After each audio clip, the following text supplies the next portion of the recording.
கொசஸ்தலை ஆற்றின் குறுக்கே தடுப்பணை கட்டுவது தொடர்பாக இன்று நடைபெறுவதாக இருந்த கலந்தாய்வு கூட்டம் 22ஆம் தேதிக்கு ஒத்திவைக்கப்பட்டுள்ளது. ஆந்திர மாநிலம் சித்தூர் மாவட்டம் எஸ்ஆர்புரம் பகுதியில் உருவாகும் குஷா ஆறு தமிழகத்திற்குள் பள்ளிப்பட்டு ஒன்றியத்திற்குட்பட்ட வெளிகரம் ஊராட்சியின் எல்லையில் நுழைகிறது. சாணாக்குப்பம் வெளிகரம் இடையே உள்ள பெரிய ஏரிக்கு குஷா ஆற்றிலிருந்து நீர்வரத்து கால்வாய் அமைந்துள்ளது.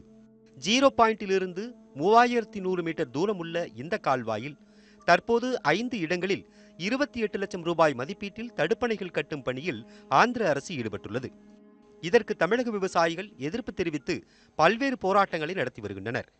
நிலவாய் அருகே தடுப்பணை அமைவதால் வெளிகரம் ஏரிக்கு வரும் தண்ணீர் அளவு குறைந்து அந்த பகுதியில் ஏரி பாசனத்தை நம்பியுள்ள சுமார் 2000 ஏக்கர் விவசாய நிலங்கள் பாதிக்கப்படும் என அப்பகுதி விவசாயிகள் தெரிவிக்கிறார்கள். ஒரு 30 வருஷமாக எங்களுக்கு தெரிஞ்சு அப்படிலேருந்து ஒரு 2000 ஏக்கராக்கு அந்த தண்ணி பாயுது. அது இல்லைன்னா இந்த பக்கம் விவசாயத்துங்களுக்கு ரொம்ப பாதிப்பு.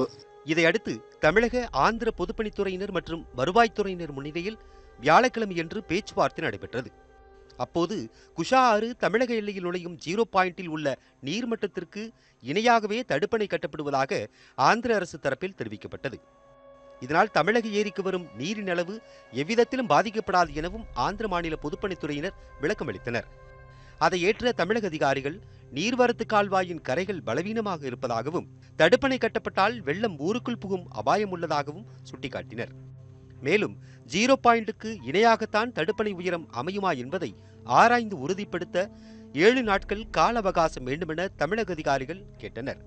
கள ஆய்வு முடிந்து இரு தரப்பினரும் கலந்து கொள்ளும் பேச்சுவார்த்தை இன்று நடைபெறும் என அறிவிக்கப்பட்டிருந்தது.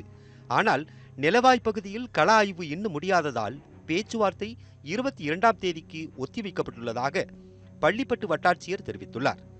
இந்நிலையில் திருத்தணி சட்டமன்ற உறுப்பினர் நரசிம்மன் தடுப்பணை கட்டப்படும் இடத்திற்கு சென்று ஆய்வு மேற்கொண்டார்.